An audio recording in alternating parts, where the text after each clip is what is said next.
Hello, everybody. So some of us have already been chatting. I'll share my screen in just a second. I put a couple of things in the chat. So there's a couple of links. One, I put my Facebook page. You know, if you want to friend me and everything, it's Puppies and Kittens. I'm not a big fan of politics. You'll see some of that Sony, some of the night skies, like the thing behind me, as well as other Sony imagery. So if you're curious what that looks like. And then I also put a link to the meetup, because even though I am currently in Montana, our meetup is still totally active. So let me figure out how to get this to show up. Okay. All right. So can you guys see? No. What is going on? It says try again later. Hang on a second. What do you see on your screens? We see sand dunes. Yep, sand. But no, okay, no. How's that? Do you see the slide deck? I see your slideshow in presenter view. Right. All right. How about now? Now we see the Much better. There you go. Yep, that's right. You're cooking. Okay, so you see now. the one that says just the slide, right? Not presenter view. Right. All right, cool, thank you. Because I'm so used to doing this on my PC, my day job, that it's not work the same way on a Mac. So now that we got the right one showing. All right, so we're gonna talk about textures and blending images. So we're gonna talk about that in a couple of different ways, talk about different ways to do it, and probably just walk through examples as opposed to trying to demonstrate examples today. But it'll give you the gist of what I'm doing. Just get my cup of tea sorted. All right, cool.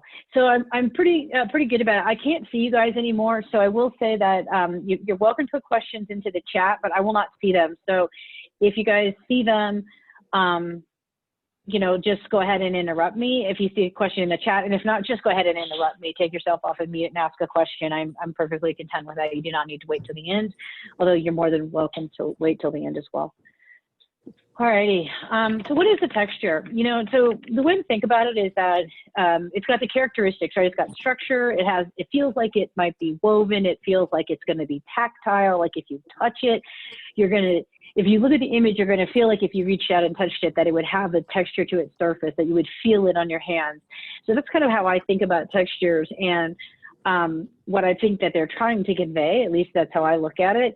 And it just brings out, enhances the sort of the image in a different way. So it should both be visual texture as well as giving you a tactile quality. That's how I would look at this. And so this is just an example of a texture. Now, this particular texture happens to be from flypaper. I like their textures. They're a bit grungier, but I'll talk more about different types of textures in a moment. But you can sort of see this feels like it could be a rough wall. You know, you can imagine what that's going to feel like.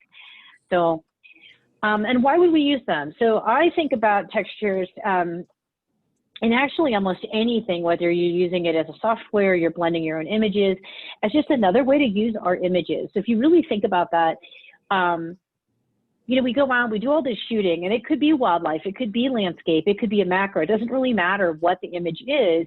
But once we've gone ahead and rendered that image, we have, you know, it just sits in a drive someplace, whether it's your hard drive or an external drive, and then that's it, it's forgotten. So the way I look at it is, it's just a way to maximize those pixels. Like, what can you do with it to make it different and give that that image a new life? And additionally, in some cases, I have found that there's images that I have taken that I just simply don't enjoy, and that by adding a texture, it changes the expression. It's a new piece of art, it's given a new vision, and maybe I'm able to actually draw out from that image what I was trying to express in the first place, or a different emotion I might be trying to express. So I think both of those things go together well for why would we bother doing this, you know, because it's not a pure form of our art, but I do think it's just another expression of our art. And I'm going to state that, like, I consider myself an artist, and whether I'm creating that artistry through, you you know, an in-camera process or a post process, it's mine. When I want to be journalistic, you'll be clear that I'm being journalistic. So I feel like we are all artists. So to me, this is just further expression of our work. So where to get textures? So there are a lot of options to get them. These four tend to be my favorite, but are not the third one actually. Joel Olives is a guy that used to do textures a ton, and he used to have his own website.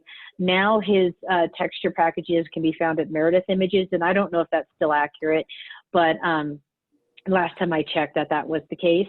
And then you'll see the flypaper textures. They're definitely still ginning out textures, and they have all kinds of different things. You can find textures online.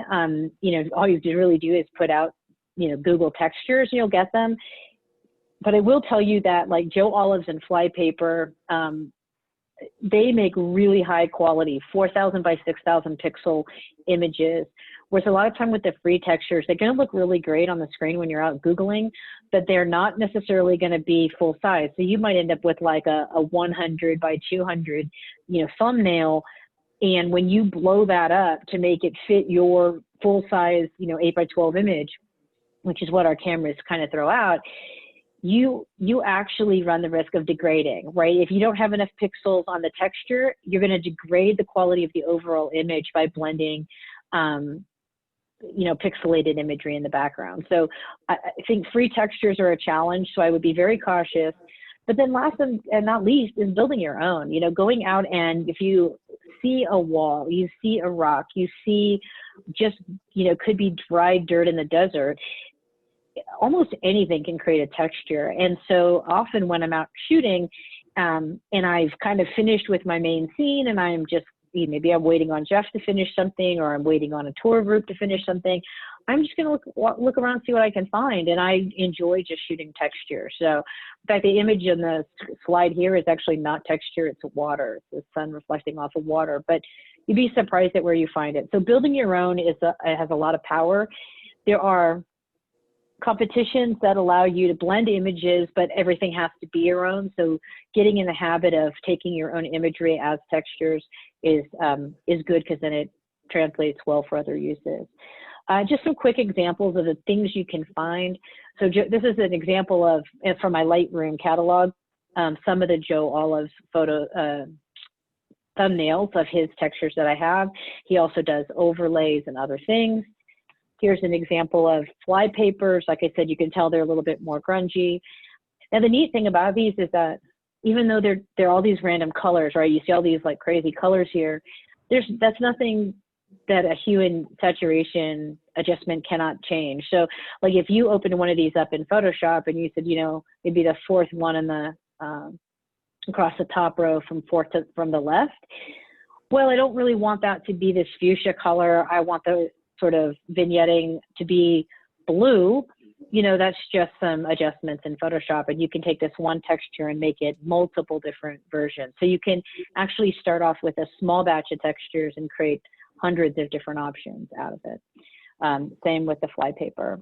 So this particular guy, and I don't know if he still exists, I'm assuming that this still exists out there. He offered free textures and sort of other stuff, so vignettes, and you can see there's like a bokeh one where it says texture of the day in 2009. These are full-size images. One of the only people that I've ever found that is offering full-size imagery as textures for free. So you can, you know, you can kind of poke around, but I would be cautious if you didn't look at the underlying data and find out that it was good quality or high quality or full of pixels, then I wouldn't bother. Again, this is just an example of Googling for texture backgrounds, but you'd have to go in and make sure that what you're finding is actually high quality. So. And then lastly, creating your own, looking for them, like I said, rocks, walls, peeling paint, flat surfaces. When you go to shoot a texture, they're best when they are flat surfaces and the light's fairly even.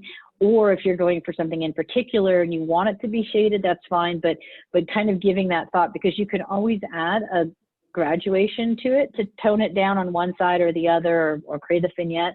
But if you shoot something that's super high contrasty, it's always going to be that way. Fixing it is a lot harder than just having shot it in even light. So that would be something to consider. And then, like I said in this last bullet, you probably don't even realize it, but you might have all kinds of textures in your archives if you just spend a little time looking. So this is an example of just a small portion of things that I've kind of dragged into a folder that says textures. And I know that longwood got mentioned. The second row, sixth image to the right is like a grate. That's one of that's taken in, it's a drain for longwood. But all of these have different things. In the row below that are beads. Well, actually the finishing that row and the row below it are beads from a casino in Las Vegas. A couple over from that where you see like half moons or half circles. That's actually grain from a brewery. So you'd be really surprised at what you can find that might actually work itself well into a texture. So kind of that's all we got there on textures. So what is blending? You know, the idea here is that you're trying to blend these two images in a way that they feel comfortable together, the blend should seem and feel smooth, and that they almost seem inseparable, like they belong that way, it started that way, the original photo was taken that way. So the idea to me with blending is that you really want it to feel like it was its natural state. It shouldn't be so obvious that you have mixed images together. You just want them to speak as one. So that's the idea to keep in mind as you go through the process and when you start to work. So there's different ways to do this. Software that I use for is Photoshop. So basically when you're blending, 9 times out of 10, you're going to be doing it with layers.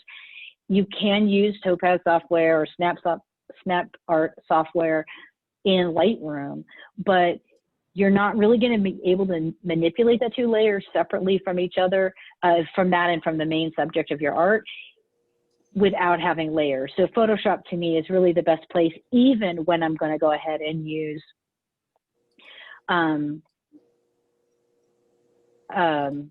Topaz or something like that. Actually, I found a way to get to the notes. Yes, and I love Luminar. So we're going to get to Luminar in a minute. So anyway, that's my thoughts there. So the software, I don't know, it seems like those are the same. So ignore the fact that that slide's identical. So let's go through some examples. Here's an image. Do it that way. Wasn't sure if you guys could see the chat, which just ruins your view of other stuff. So here's an image just taken off my deck. Basically, this is my backyard, and it is okay. You know, like it's a photo. It's, you know, I don't think that I've done anything to it, to be honest. I don't know if I processed it anyway. A lot of times on these things, I don't process the one that I don't care about. But I really wasn't taken by it, right? The day was pretty cool, and I liked everything about the light looks so different in my eyes than it did actually in the final image, I guess is how I would look at this. But I thought, well, let me just play with it a little bit. And so I decided to pass it through Topaz. And so here is where I ended up. So this is processed through Topaz Impression, which is actually one of my favorite Topaz, filters.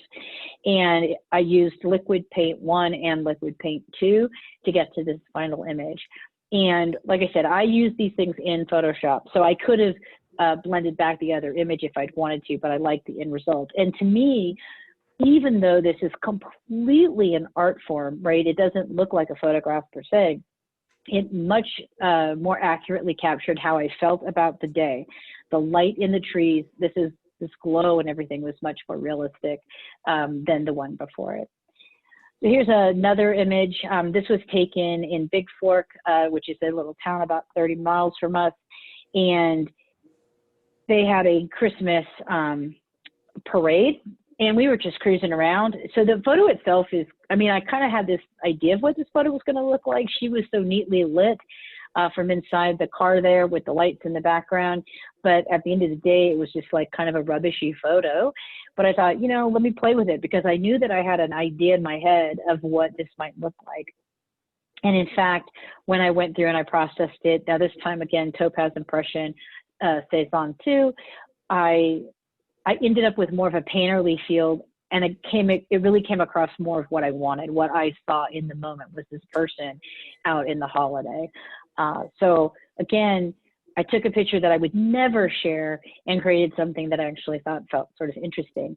Now I chose to process this twice. I processed it. This is the Topaz impression version, and this is a snap art oil painting, just to kind of give a different feel. So snap art, I like the way that it renders oils, but sort of same image, just a different texture, different feel to it. You can see the brush strokes in this, whereas this is more smudgy, right? And it feels maybe more like charcoal. So anyway, so ways to blend. There are a couple of different things that you can do within Photoshop. I guess that's how I would start. So this is not to include something like Snap Art or Topaz, because that's a way. But say you have your own imagery and you want to, or you've gone out and you've got flypaper textures or whatever, and you want to blend those textures with your imagery. So instead of processing it through a software program, you just want your two images and getting what it renders, you want your own imagery. So Huey Steinmuller, he passed away years ago, but his family has continued to leave this texture blending script out. It's $24. It was $24 last time I checked. Well, $24.95.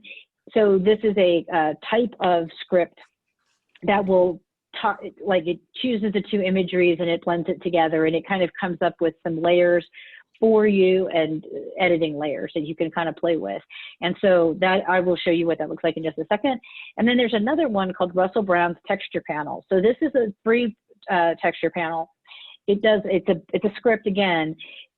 This one is actually offered through Adobe. So if you go out to like Adobe, if you Google like Adobe Russell Brown's texture panel, it becomes a extension that you add into Photoshop, and they sit together. They'll sit together in sort of like your panel, and you can kind of choose between them. So the first one I'm going to show you is the paper texture, which is the Russell Brown. So if you look at this screen here, you will see, and of course my earbuds are going to die, as I knew they would. So let me change earbuds super quick. In a second.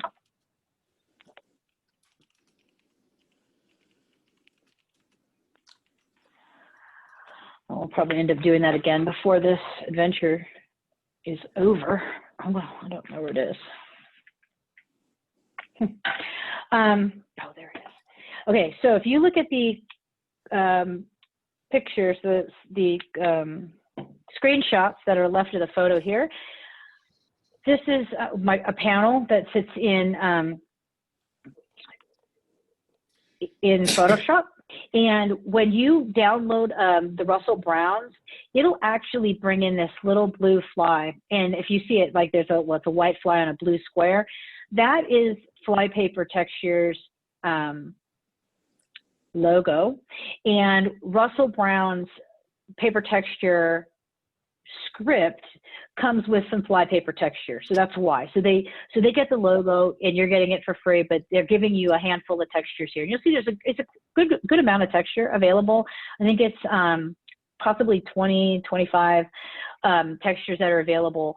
And basically what happens is when you run it, when you click on the fly, this panel, the next thing over comes up. It automatically sets your blending mode to overlay, because it wants to see through the image. And you can either pick one yourself. So in this case, I did a check mark, right? I clicked on this one, the third one on the right. I could have clicked on any of these, and then it automatically generates the combined image. Now, the neat thing is that you can come in and you can say, I want you to, so you can pick them yourself the way I did, or you could say, I want you to randomize two textures. So this is where it says brainstorm, and you could pick any of the two, and you can say randomize the combination and randomize the blend mode. So it'll try multiplying, it'll try, lighten and darken it. It'll play with it and you just kind of click around until you come up with something you like. And then if you don't like it, or you want to start over because you just didn't like the end result, you can also say remove all textures. So that's an option as well. In this particular case, I basically just clicked this box, and this image, which was taken in the valley between where I live in Missoula, came out to be looking like this. So, and I didn't know what it was going to look like to begin with, to be honest. I didn't realize it was going to have almost a canvasy feel to it. But if you look at this, and I'm not sure exactly what translates for you guys, but it really does have on my screen a canvas texture. So it looks like I've now printed this image on, you know, off on canvas like a canvas wrap. So that's the effect that it gave. I could have poked around until I got what I wanted. It's something different that I liked. But the nice thing about it is it's perfectly suited to sort of let you play and experiment, which is kind of nice. When you do this though, and you get the layers, you basically just get the layer, and you can now go do other things to it with either Camera Raw or other adjustments, layer adjustments if you want. So in this particular case, we're going to actually, so that's how you use Russell Brown. For UE, in UEs, you actually pick it doesn't come with any kind of randomization. You go out and you find your photo in your archives.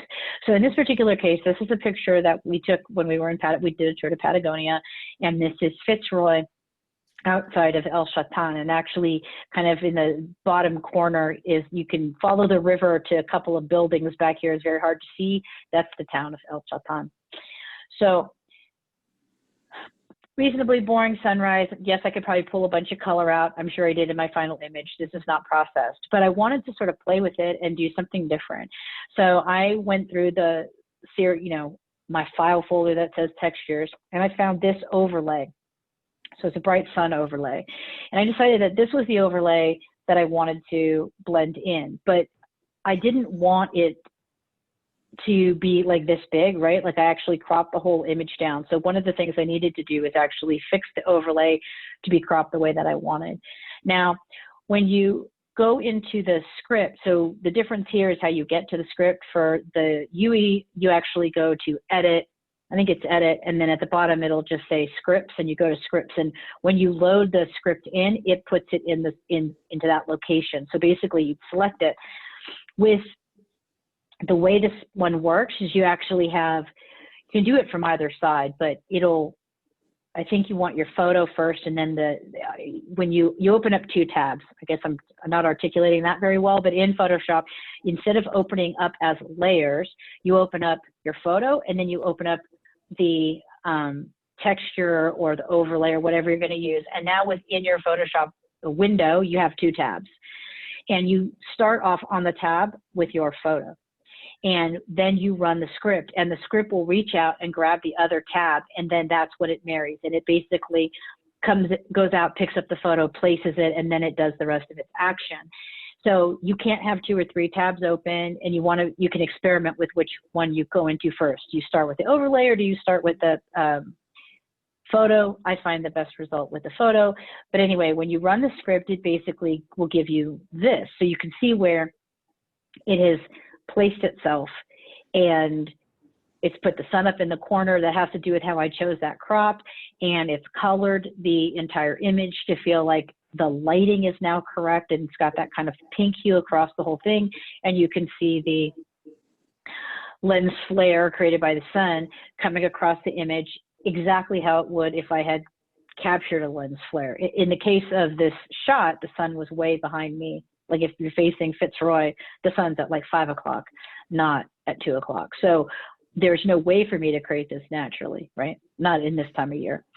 So if you look to the right though, what you'll see is instead of just kind of blending it and giving you a layer that you now manipulate, one of the things that the script will do is bring in some adjustment layers that are already there for you to now go manipulate further. And when it does that, like you've got a global adjustment. So you have a hue and saturation and a levels adjustment, and that's going to affect the 2 combined images. And then you also have the layer image, and then it comes with a hue and saturation and then a levels adjustment for it as well. So you can sort of now, without having to think about, well, what am I going to do to it now?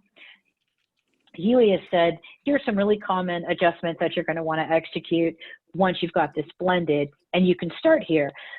By no means, though, does it stop here. So once you've done this, you'll see that it puts it in a group.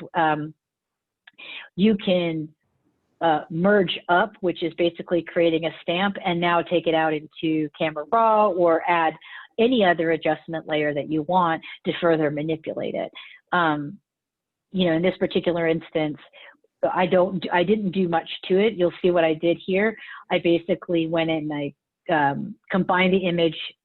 I don't know that I flattened it. I probably did a merge that I layered up. I created the stamp and then took it in and then added some sharpness to it, and probably not really, maybe some clarity and not a lot more than that. But this was the final image. And honestly, if I didn't tell you that I added this, you would think that this is where the light was at a glance. Like, it doesn't strike you as being sort of unrealistic, which is where I try to go to.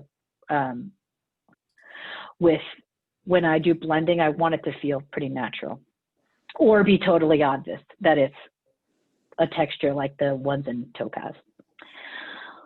So the next way that you can sort of do this is just through layers and masks. So really, honestly, that's basically what Yui does. He's using layers, although there were no masks, but you can use layers and masks as well to get to a blended image.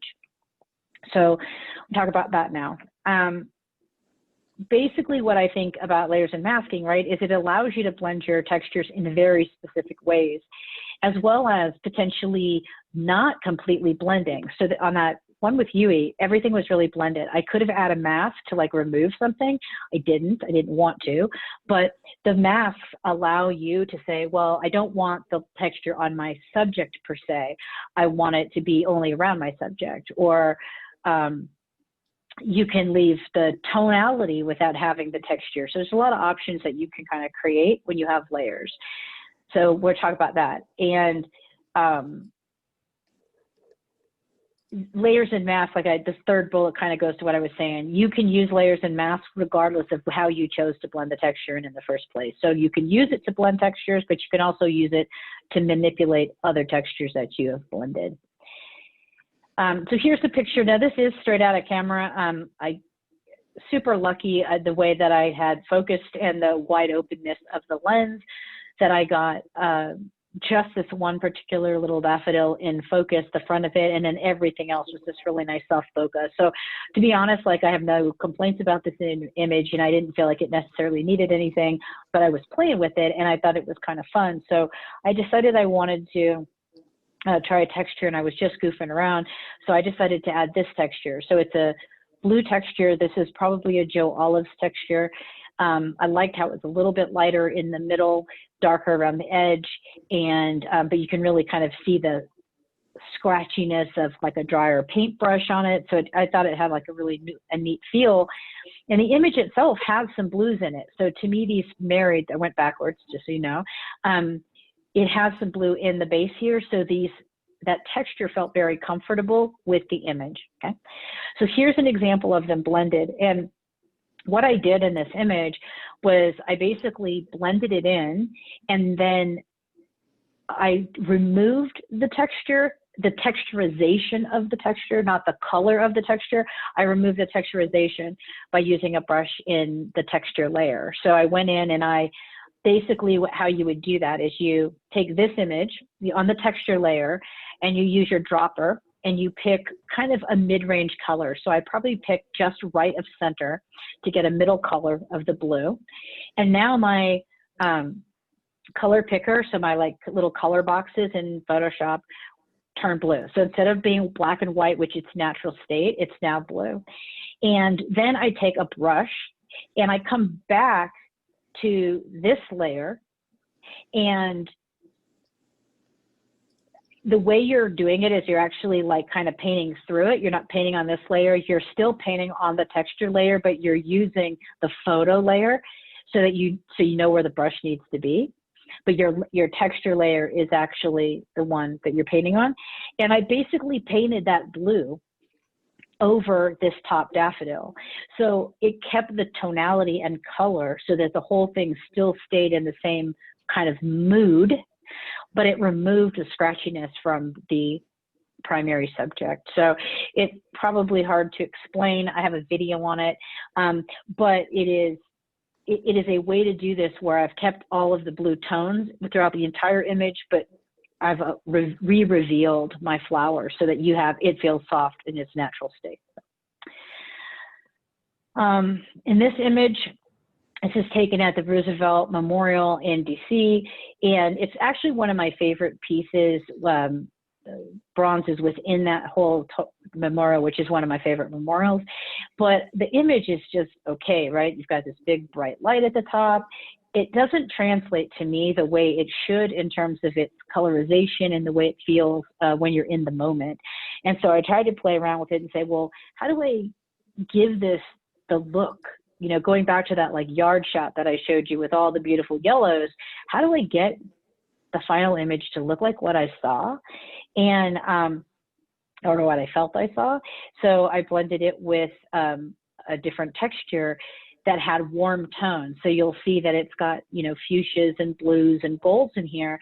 And I really didn't have to do much else other than blend the two images together to create a much warmer feel. And obviously I cropped out the hot spot and everything like that.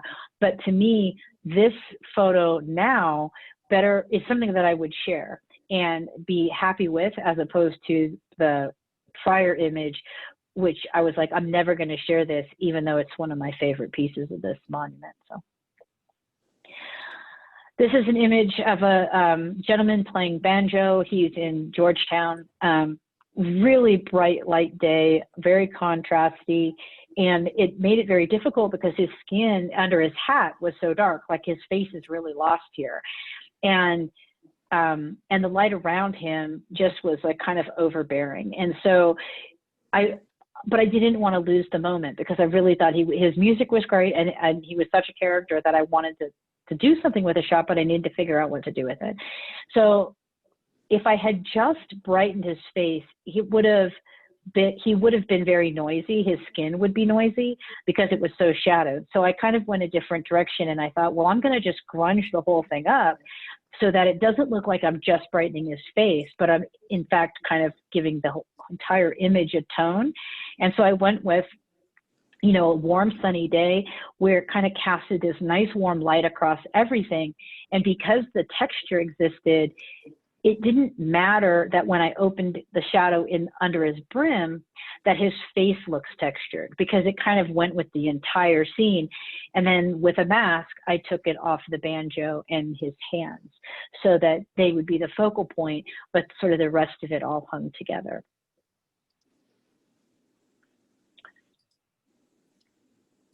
So selective subjects, and a little bit of what I just showed you were examples of that, but really the idea is getting the primary subject out of a cluttered background. And in this case, I'm actually talking more about using textures in a different way. Like I'm trying to remove the subject. So instead of these other photos I just showed you where the whole thing somehow is textured or changed by a texture, this I'm, you know, really talking about kind of pulling the subject forward. And there's a bunch of different ways on how to make selections. So you can do color range selections, and then within color range, you can do highlights, shadows, midtones, color. And you can do a focus area type of a selection that the system will try to figure out which pixels are the sharpest. I honest to God don't play with that, so I'm just saying it's an option, but it's not one that I really ever choose. The new wizard will pick your subject out for you, and it does a pretty good job, but you can also use the like quick selection tool to identify your subject directly. Select and mask, which is part of the wizard. You could just paint on a mask, like you could add a mask and just do this by hand with a brush. As I mentioned, quick selection tool. There's just a ton of ways. So really selections, in my opinion, are about the one you've mastered is the one to use when you're trying to pull your subject out. So here's an image that I took, and it's, you know, a half-assed image. I mean, I'm going to own it. Like, it's blurry. I took it. It was taken at night at a derby in Maryland, like a demolition derby. Car in the back was on fire. Firemen ran out, and I was just trying to capture the moment. But I really liked the idea of the image, and I loved the hose. I liked the fact that the car was there. But when I got it home, I was like, oh my God, there's nothing sharp. I don't like the car there, but I really liked the firemen, and the story that the firemen told, but didn't really have to be related to a demolition derby. And so I was like, well, how do I salvage this, right? So again, these are these pixels that are out on a hard drive someplace that are long forgotten, but spoke to us in some way. That's why we shot it. So what am I going to do with it? So I found a texture that felt like smoke. So this is somebody else's texture. I'm going to have to say it's probably like a flypaper texture just based on its crunchiness, but it had a smoke feel to it. So I basically opened it up as layers, and then I added a mask to the smoke layer and started revealing my firemen. And just by adding sort of white mask reveals, black masks, black on a mask will hide. So I was hiding smoke with black while revealing the picture underneath it, which is the firemen. And then I did it as kind of touch and go so that, their legs are still kind of covered with smoke and stuff to try to give them that feel of coming out of a fire or going into a fire. Here's another example. This was taken at the Maryland Renaissance Festival. I loved this guy. I missed him having sort of this tube up in front of his face by just a second. But he was cool. He was funny. He had this great personality. And I grabbed the shot, right, with this expression that was really funny. But when of course, all I saw was the dude. That's all I saw when I shot it. I didn't see any of the stuff in the background in this booth behind him. And so I got it home and I'm like, well, I'm never going to do anything with this photo. Like, I don't like any of that stuff behind him. And you look right past him to the bust on the bottom left. And then you go up to a half bust above him and a cut off bust on the right, like a facial relief on the right. It's all bad. So anyway, I liked it though. And I thought, well, let me play with it and see what I can come up with. So very similar to the firemen, I picked a texture that sort of had the color schematics of his beard. So I tried to stay in that sort of tonality of his gray hair and his beard. And I did the same thing, which is slowly reveal him through the texture. And I did it in a way that I didn't want his face textured, right? So I just used a mask and I used black. And as I got closer and closer to his facial features, I went darker on the black. So where you see these kind of clouds on the shoulder, that's a shade of gray in the mask, but where his face is super clear, that's all black mask. So I basically revealed it. So to me, there's sort of this playing with this stuff and this technique can make some things that you might not otherwise have thought to be useful. Different, but useful. It's not the same shot, it's just a different expression of the shot. So probably my most favorite way of layering imagery is sky replacement. And there's a bunch of ways to do it. You can do it with just layers and masks, and you can now do it with Luminar 4. So I'm going to talk about both, but let's look at an example. So again, this is Fitzroy in Patagonia. And, I'm a big believer in you get what you get. So like I just went to Death Valley and I got, we had smoke for 3 of the 4 days, just from the California fires. And so it was hazy. You wouldn't even know that there was a mountain range on the backside of the valley. And we talked a lot about that because, I know people who would say, I'm not even going to go out and shoot. I'm just going to nap. And I don't believe in that. Like that's what you got. And so that's what you're going to shoot. And you're either going to use dehaze to get rid of it, or you're going to add haze. You're going to emphasize it, but you're going to, I'm just a big believer in capturing the moment you were given.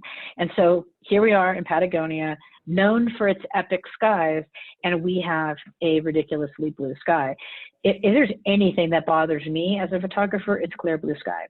But the neat thing about it is it also makes it easy to replace. So I'm going to talk about different ways and show you some different takes on this exact same image now, the next set of slides. So making a mask.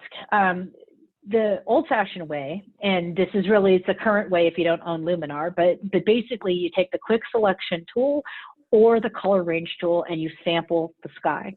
And so those are your 2 ways of doing it. So when you do the quick selection tool, it's the little wand with the, little kind of lasso-y looking thing around it, but there's a wand, not just a lasso.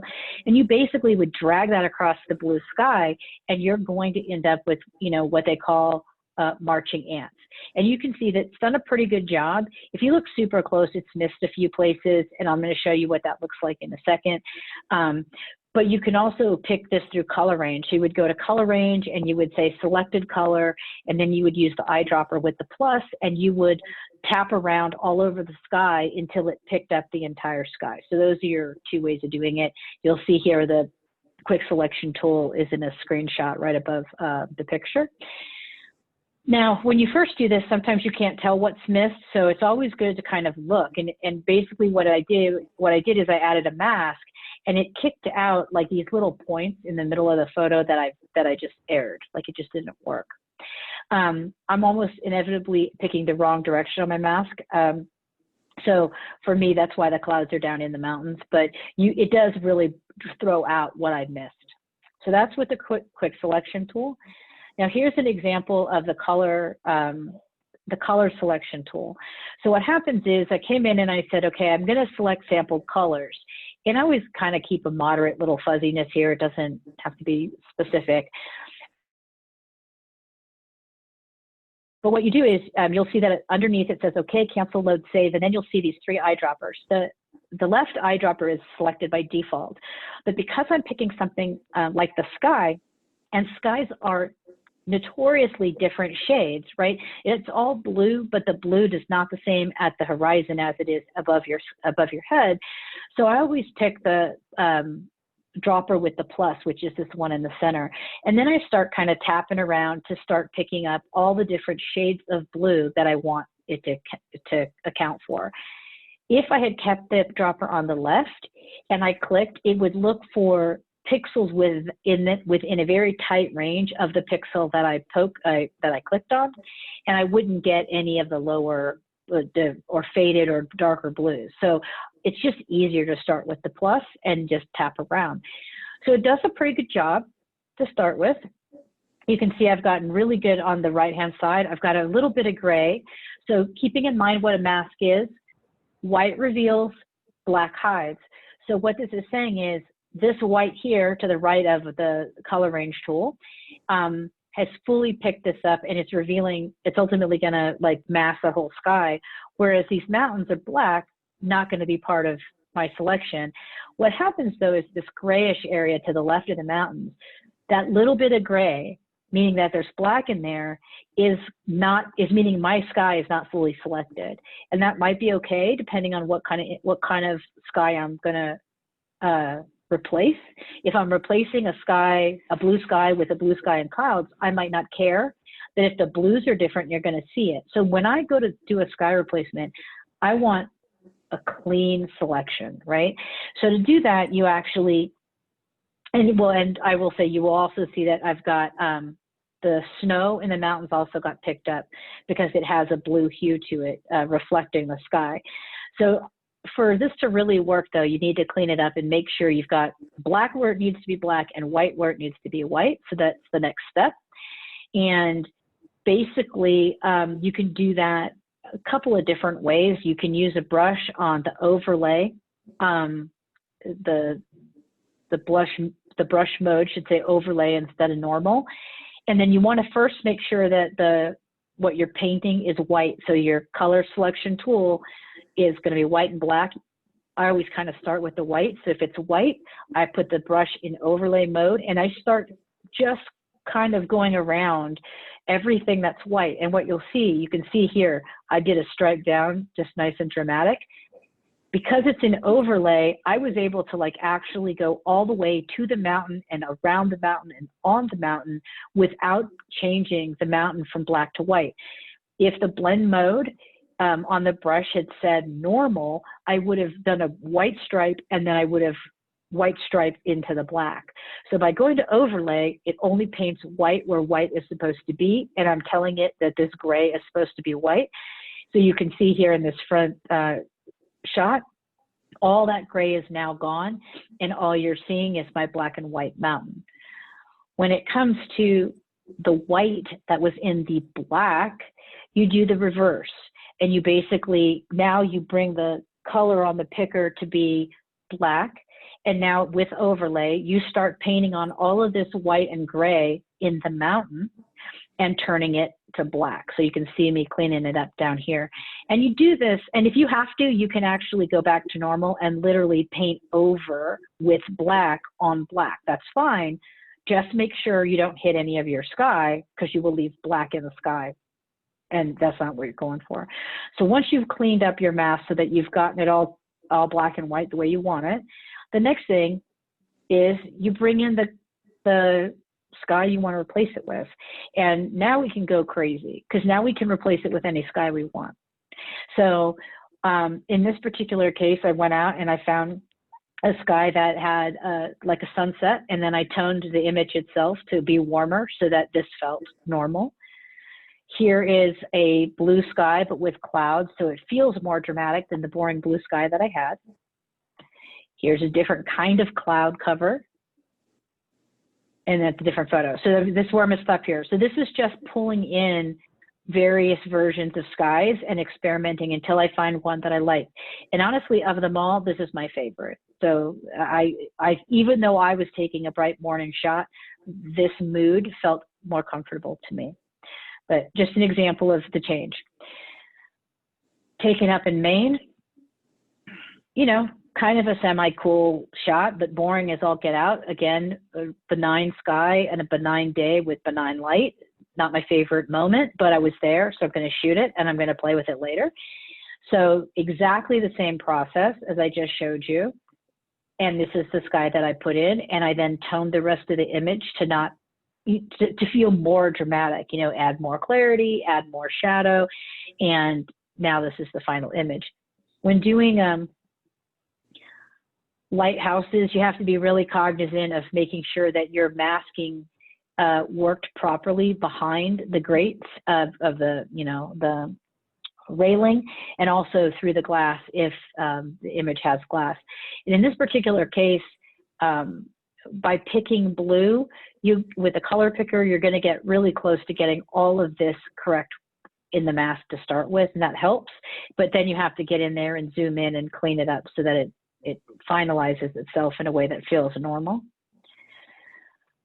So some things to talk about, or some things to think about when you're going to go with sky replacement. And I mentioned sky replacement most prominently because I actually think that this is the kind of thing that all of us need to have in our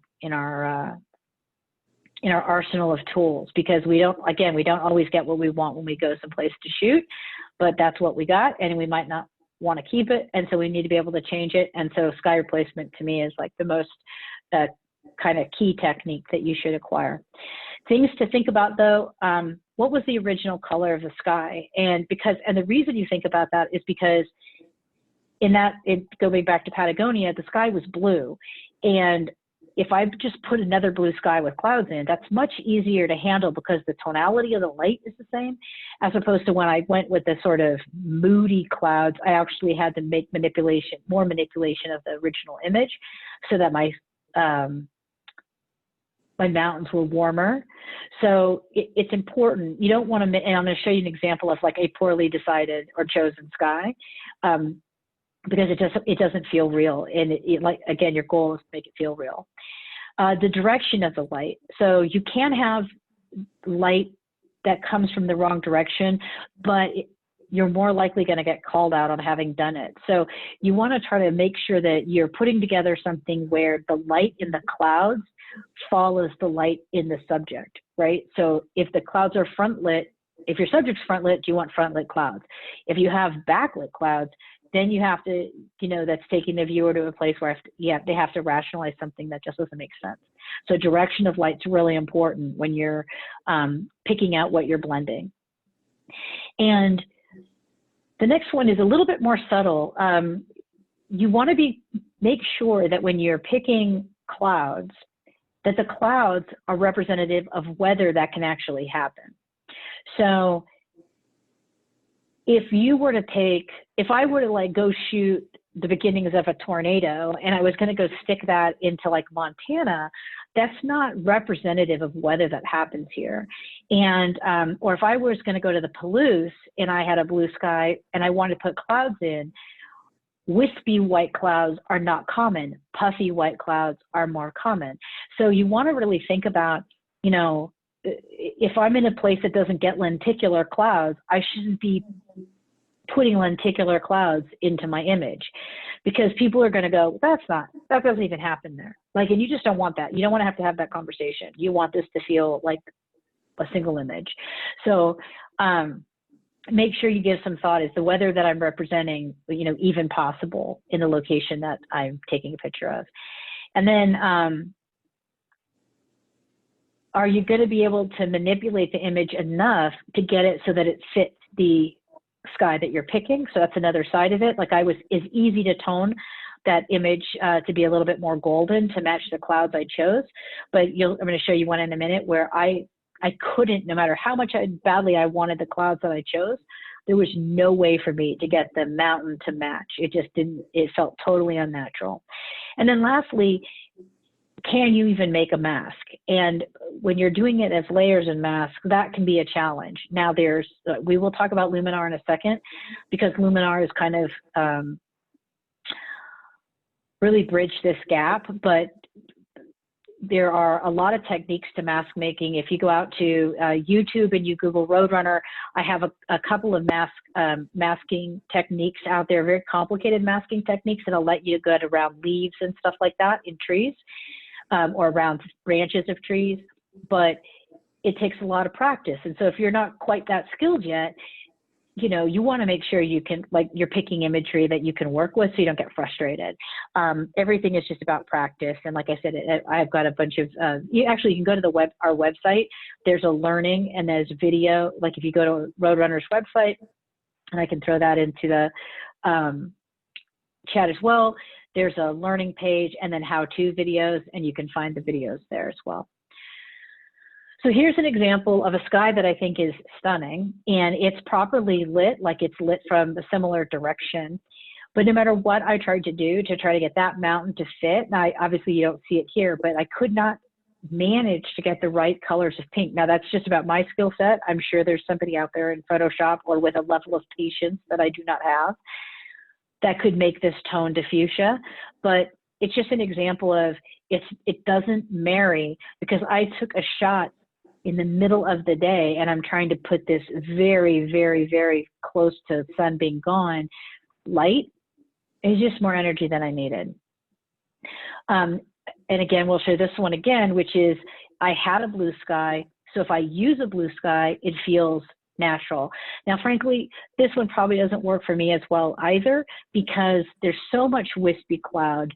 So the sky's the right tonality, but there should be fog around the mountain as well. And there isn't, so it doesn't set as well as it should. This one actually thinks a little bit better. So I brought the light down on the mountain to kind of go with the fact that there was the tonality of the clouds, but the rainbow didn't really feel necessarily realistic to the scene either. So, you know, these were none of these were ones that I felt, yeah, okay, it clicked. Like I said, the one that I showed you earlier was the one that did it for me. Now let's talk about sky replacement. Where'd that go? I went the wrong direction, sorry. Okay. So Luminar 4, and we have links to that out on the website as well. And you can get discounts. The Luminar 4 does a lot of things. Basically, it's camera raw, right? It's all these adjustments and stuff in there. I don't use it for any of that. I like to actually process in camera raw, and in Photoshop, it is just where I'm most comfortable and most fluent. So I'm super fast. But the one thing that it does do, and this is only 4, so if you have Luminar 3, it doesn't exist. It's Luminar 4, and I'm assuming it'll go beyond 4. But you can see here on the right, if you click on this little palette, there's like a little painter's palette here. When you click on that, you'll get this selection of like creative choices. And the top selection is a sky replacement tool. Now, it comes with, I don't know, I want to say 15 or 20 different skies. And that's nice because it is helpful to be able to experiment and see how skies are going to look. But the other thing that's really cool is that you can actually add your own skies. So under this sky choice, you can actually say use my own skies, and that way you can use your own images. But basically you pick the sky and it allows you to like move the horizon up and down, and sort of position the horizon so that you can kind of move the clouds to where they feel most comfortable. And you can do some global adjustments, and relight your scene. So it helps you tone the sky that you've chosen to the kind of tonality and the image that you're blending. And basically that's all you do, and it completely does it. So where I had to go through this exercise, back up here a second, I had to go through all this junk, right? I had to select it, I had to clean it up, I chose this option, and I still had to clean it up, and I had to clean it up some more. Luminar just looks at it and says, this stuff's not sky. And it didn't have an issue with any of this like little area here or any of these little rock outcroppings at the top. It literally found it and replaced it. And it doesn't have to be a blue sky, although if you had an epic sky to start with, you wouldn't bother doing this. So it's generally going to either be a bald white sky, you know, like a nasty cloud kind of sky, or a blue sky that you're replacing. The only caveat to having Luminar work is that 5% or more of the image needs to be sky. So if this whole mountain was here and you only had this like little piece on the left, sort of this bigger spire and left of it was sky, it would not know how to find it. So it needs at least 5% or more of sky in the image, and it will drop it in. And it's really amazing how it works. I mean, literally no reason not to own this. If you are game to change your skies out, Luminar's worth the price of admission just for this technique. If you didn't use anything else, just to change skies, epic. So this is the final image. Now, this feels pretty comfortable, actually. I think it's, and this is one of their skies, not one of my skies. But man, did it blend it. I didn't have to like clean up any snow or anything. Just brilliant. Now, let's talk about something that's a bit harder. So here's an image taken up also up in Maine, or in the way to Maine. And when I saw this, I saw something in my head that totally didn't translate in the final shot. So at the end of the day, again, a photo that I took that I will never use. But I wanted to try and push Luminar to its limit, in my opinion, what I consider a limit. Trying to create a mask in Photoshop of these trees would be brutally painful, right? There's so many little branches, so many little leaves. It just would be a struggle to get this to look right. So I decided to see what Luminar would do with it. And shockingly, there's a few steps to doing mirrored images in Luminar. Oopsie, sorry. The one on the right, though, I was thinking it was another slide. The one on the right-hand side was sky I chose out of Luminar, and it literally figured it out. And then I did have to do a separate step. There is a separate step to get the reflection to be properly masked, but it worked. And it worked astonishingly well. Like, just, again, price of admission. I don't even know what the app costs, 50 bucks maybe-ish. Absolutely worth every penny if you want to clean up images like this. So can't say enough about Luminar 4 in terms of this particular technique. Now, the bigger question is, okay, so I learned how to add texture, or I learned how to replace a sky, or I've figured out layers and masks, right? These are all little stepping stones, and in my opinion, so in and of themselves, they each have a place in the world. This might be your final image, or that daffodil might be your final image, or the dude from the Renaissance Fair is your final image. Totally okay. But the skills that you build in learning how to use textures and layers and masks can take you so much further, to where you're creating your own story. So here's an example of 6 separate images, right? So the top left is off the Oregon coast. It was a beautiful sky at sunset after we'd had a typhoon for 4 days. The center top row is the guy claims it's Ansel Adams' car. I don't have a clue whether that's true or not, but it's at a place in Sprague, Washington. And then the top right is Iceland in the middle of winter, kind of a cool road scene, but you know, desolate, but gray sky, kind of boring. Bottom left is a crop duster taken in the Palouse, bright blue day. The center bottom is, I always try to get people to guess where that is, but it's actually the right-hand side of Seattle. It's taken from Alki Beach in infrared. And then the bottom right is also off the coast of Oregon. I liked the sheen and I liked the God ray. So I wanted to put all of these together to tell a story. And I'm going to show you the final image for that. So they all came together, and if you can see that I've done some things. I've turned the car around. The hardest part of turning the car around was turning the license plate to not be backwards. I blacked out the windows. I changed the color of the car from yellow to green, and then I've added smoke to the car going down the road and the whole bit. But anyway, I kind of have this one as the kind of escape to the city, right? They're trying to get to the city in this post-apocalyptic world. So a lot of my composite imagery kind of tell that, or on that kind of theme. So we'll go to the next image. Funny enough, same car. And in this particular case, this is, I think, quite possibly, yeah. So also Seattle, although not far. So you can see the same part of Seattle on the right-hand side of the car, left-hand side of the car, all the way to the edge is where the Space Needle would be, so it's out.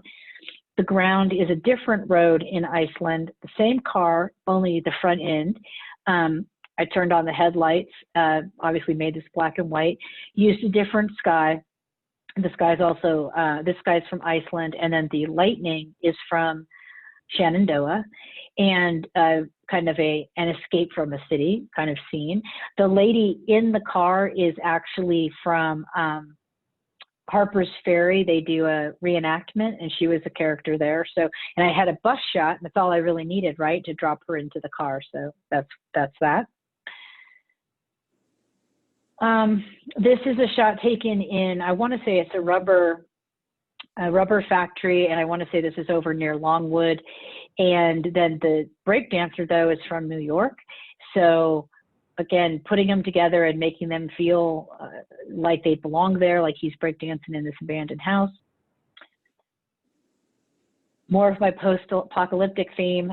So mountain in the back left is from Iceland. The road is from Death Valley, as is the coyote. The two gentlemen are from just different street scenes within DC.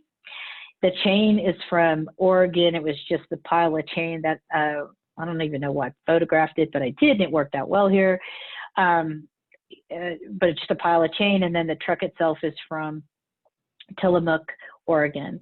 And again, put them together to sort of tell the story of these guys abandoned, you know, broken down on a sort of desolate location. You'll see that my stuff's pretty thematic when I do these. So those are much later in my composite life. My very first composite, though, this is my first composite ever, big composite like this. So here are the disparate images. The cracked ground was mud in the desert. The tracks are from the railroad in, I want to say Scranton. The train isn't from West Virginia. The subway scene is from New York. The tree on the right is from Shenandoah. The texture is a flypaper texture. The factory is actually Mount Storm, which is an electric plant in West Virginia. And then the mannequin is actually from Nordstrom's. I went in there, and that's an iPhone shot, and I was like, oh my God, this is like the greatest mannequin ever. All the mannequins in the store look like this. And so I took the picture, and I thought someday I'm going to come up with something to do. And so this is what I did with it. And so I blended it together, and I bent the tracks. I put the guy like he was waiting for the train. The tracks lead to the factory. The tree is just something he's standing there.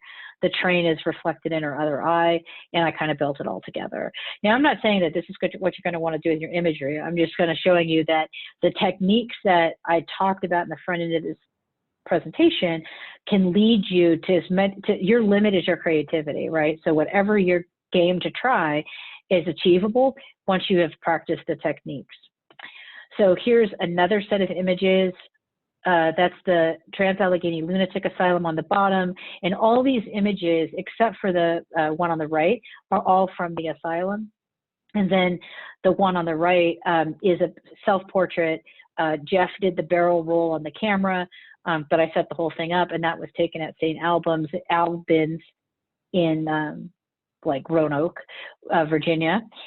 And then again, we have our mannequin again. So I did a whole theme around the mannequin. And so this is the final representation of that. And I wanted to go with this feeling of crazy, right? Like that is what I'm trying to convey, is the sort of mania of insanity.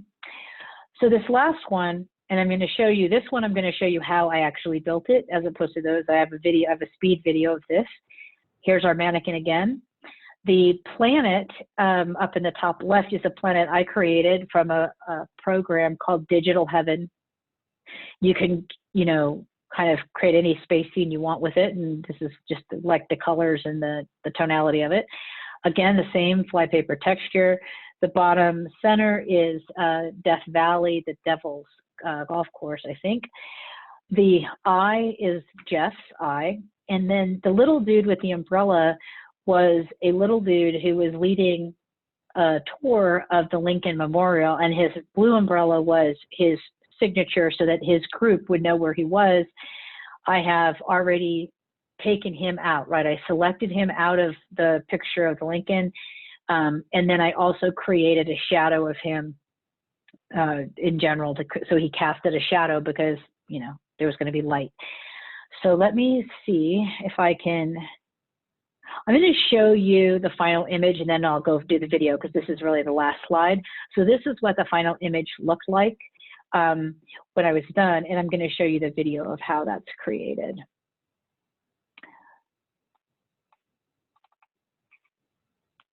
All right.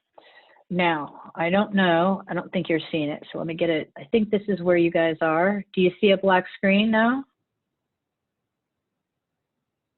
And I can't see you, so somebody's got to say yes. Yes. Yes. Yes. Okay, thank you. Okay, so it's only a couple minutes, but this is going to be basically a speed video of the creation of that image.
All right. Okay, so that is, that's a speed video. Never seen one. So that's it. That's the last part of the last slide was actually is whether or not you guys had any questions or whatnot for me. A lot of information there.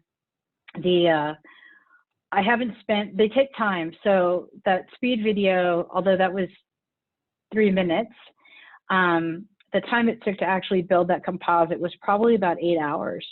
And it's just, you know, kind of coming and going and being patient and whatnot. So these things take a lot of time. Obviously the skies, replacing skies, and some of the other techniques are actually pretty quick. But the speed video is by far the big composites are the ones that take the most time. So, any questions, thoughts? You hate it? You liked it?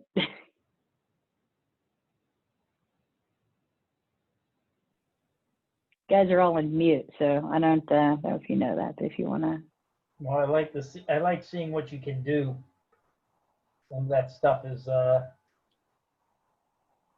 unique, and all the stuff you can change. Yeah, like I said, honestly, the limit is really your creativity about it, right? It is basically whatever you can kind of think of and visualize in your head, you can turn around and create through. And like I said, you really do need Photoshop. You could do some things in these other programs, but those other programs actually come to life even more so when you take them into Photoshop. So definitely, if you can kind of visualize it, you can get there. One of the things that I did, so I just put in the chat the link I mentioned to the video tutorials that you can get to through my Roadrunner site. So the Luminar actually does have you can get a discount on Luminar. But then if you go also there, at the website, you'll see it says discount and links. So we have discounts on other programs like the Topaz and stuff like that. But there's a bunch of videos. I think there's 34 or 5 different videos that you can do. And a lot of this stuff, when I was really spending a lot of time doing masks, when I figured out how to do something well, I then made a video. So there's lots of masking. There's color range, there's blend if, there's a whole series of episodes. It goes from 1 to 7 on masking, 1 being the easiest, which is just combining images through a blend mode, all the way up to masking hair and how to move images around together. You know, that whole series was all about masks and blending images. Trying to see if there's anything else that sticks out. Remask 4, which is a Topaz product, talks about masking hair, but the one that I show in the episode on hair is actually, I think, a little bit better. Blending images that have been light painted is here. So you see this. I used to spend quite a bit of time. Changing Skies has its own video.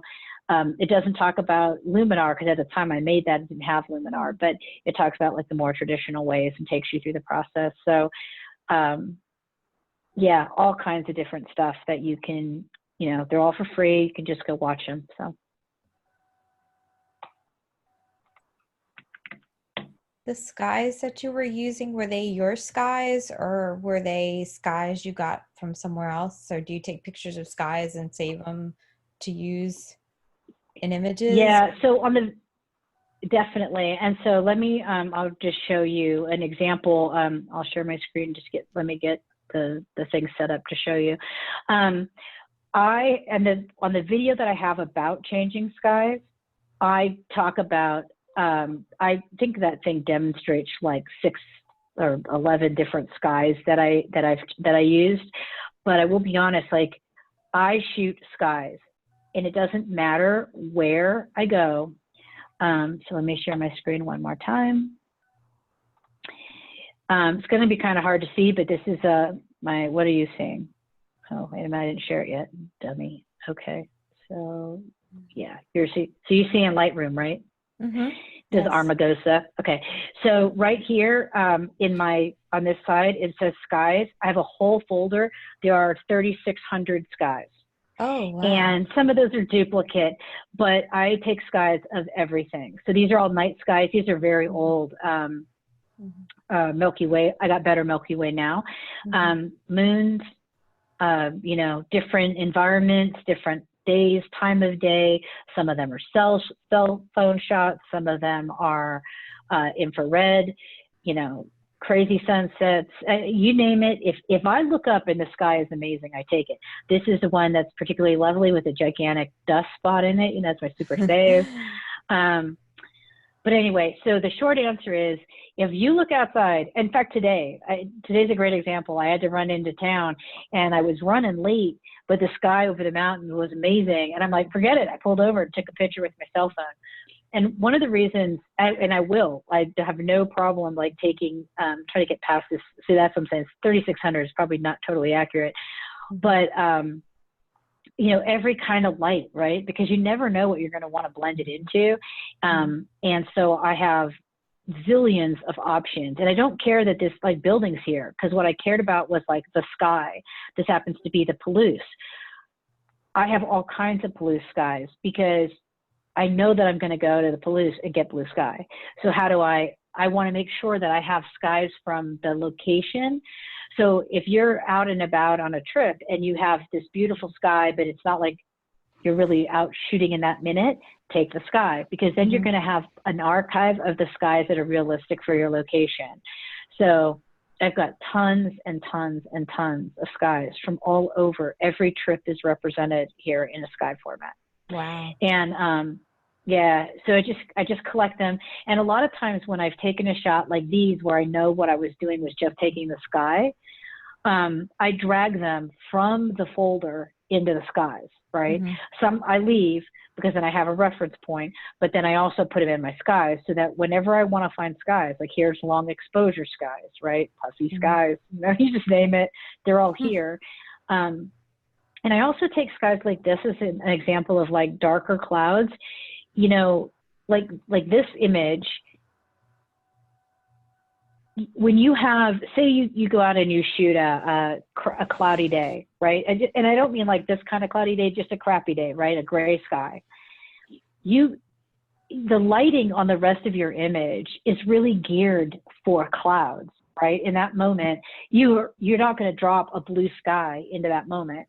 So what I do sometimes is I actually blend clouds like this into a scene like that. And then I use darken. So instead of trying to like bring out, say, white on a blue sky, because like you can actually put blue sky, take a blue sky and drop white clouds, like puffy clouds into it, just through the two layers and changing the layer to lighten, and it will bring out the clouds. It goes the reverse. If you want to take if you have a white sky and you want to put in dark clouds, use darken and the clouds will appear. So I'm telling you, there's not a sky out there. If the sky is the slightest bit interesting, it finds its way into my archives. And I don't worry about the color. I don't worry about the tone, because I can fix that before I use it, right? Like I don't get caught up in making it the perfect image. I just get caught up in taking the shot. And the other thing about skies in particular is, like I think this sky right here is taken like straight up out of like a moon roof, right? That's fine in some cases. This is taken out in directionally. Where are you? Like this stuff is taken, why it's like too big. There we go. Maybe out at like 80 degrees from me, right?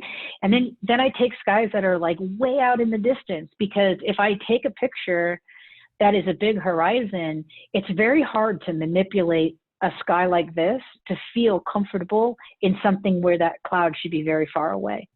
So I just take every kind of range. And if I've tried to blend something that I, you know, don't have the right sky, I make it a point to go find the right sky. So like a lot of these are not far enough away, right? And so I think some of the ones at the top, I went out and I said, okay, I need like a sky like this where I've gone wide so that I can drop that into a horizon shot, this particular one, so it feels far away.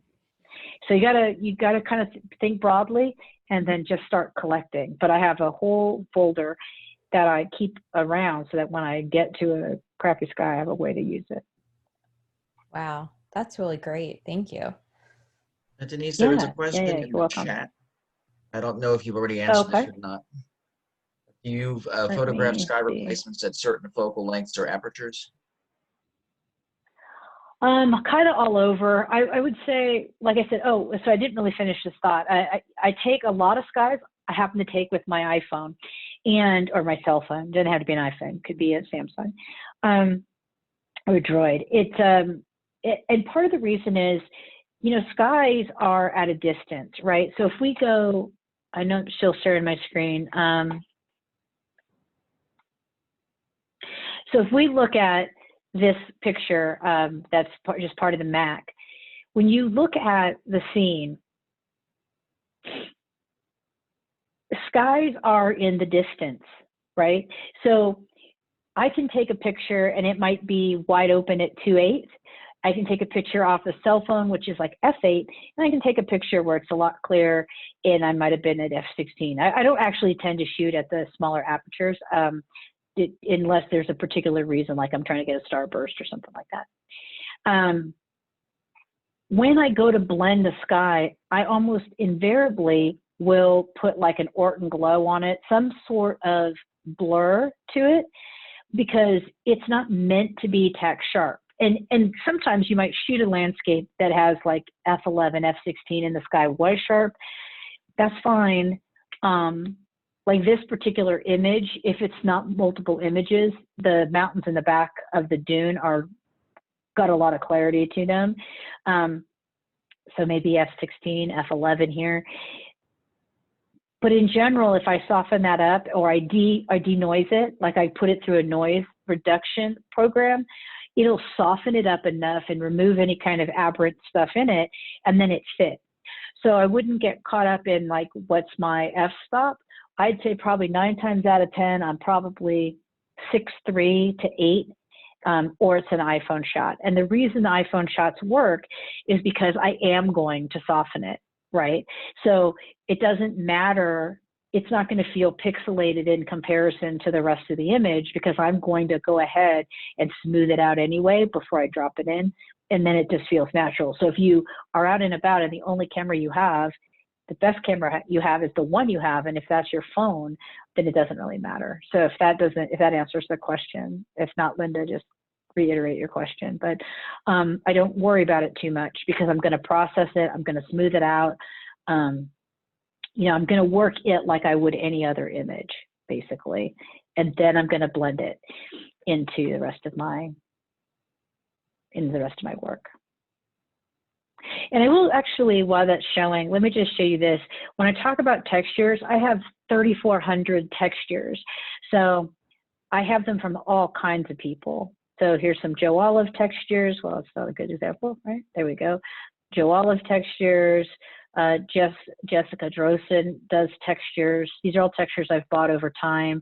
This is Jaime Ibarra, does all kinds of different stuff. So there's a lot of places out there.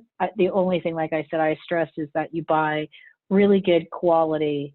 So if I click on one of these, this is 31 by 31. This one by Jessica, one of these, this is 5,100 by 3,400. I mean, these are real images, right? They're not just some like small thumbnail image that got out there for free. So if you're going to do this stuff, you want to make sure you're using quality textures in when you're going to blend. So.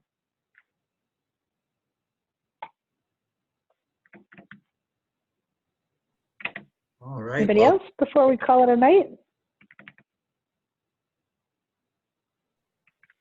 All right. Well, thank you, Denise, and thank you for everybody for coming. Yeah, my pleasure. Thanks for having me, guys.